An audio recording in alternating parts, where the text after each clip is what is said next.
Hi there, welcome to Real Estate Rundown. I'm Lori LeCompte and I'm a real estate agent in Northwest Arkansas. Today I want to talk about how to monitor your credit score. I bet you think that checking your credit will hurt your credit score. Well, you're not alone. Many people fear that requesting a copy of their credit reports or checking their credit score will negatively impact their credit scores. Well, the good news is credit scores are not impacted by checking your own credit reports or credit scores. In fact, regularly checking your credit report is an important way to ensure your personal and account information is correct, and it may help you to detect signs of potential identity theft. Checking your own credit reports is called a soft inquiry. Soft inquiries do not show up on your credit reports and they have no impact on your credit scores. Other types of soft inquiries result from companies that send you promotional credit card offers and account reviews by companies with whom you have an existing account.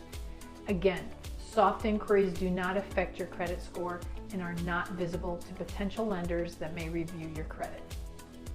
They are visible to you and will stay on your credit reports for 12 to 24 months depending on the type. The other type of inquiry is called a hard inquiry. Those occur after you have applied for a loan or a credit card and the potential lender reviews your credit history.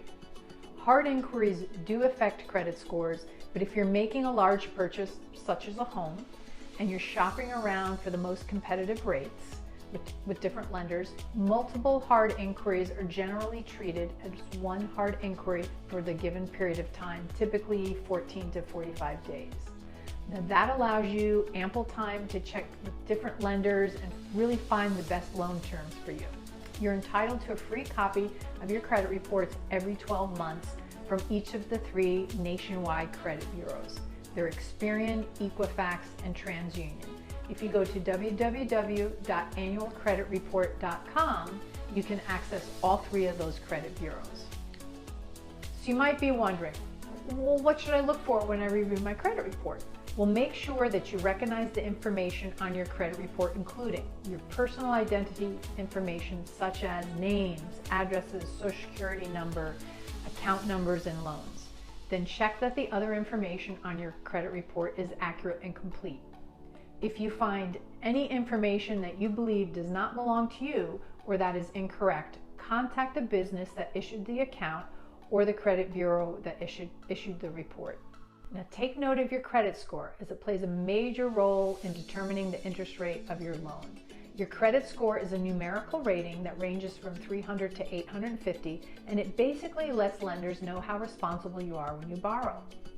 Credit scores are categorized into 5 categories.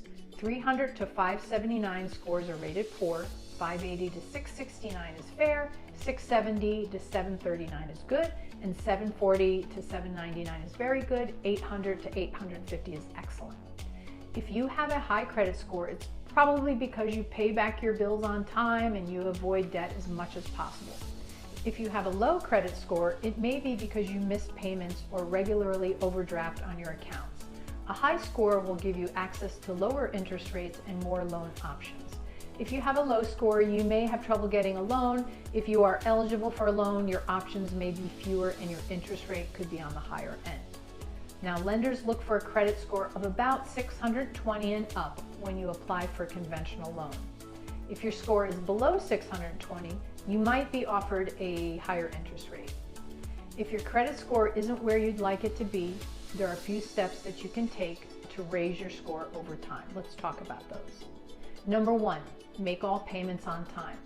About 35% of your credit score comes from your payment history. One of the easiest ways to raise your score is to make minimum payments on time every month. So maybe consider scheduling automatic payments so you never miss a due date. Number 2, pay off debt.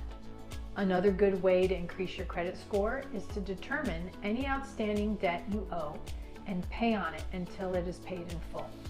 If your overall debt responsibilities go down, then you have room to take on a mortgage, and this makes you less risky in the eyes of the lender.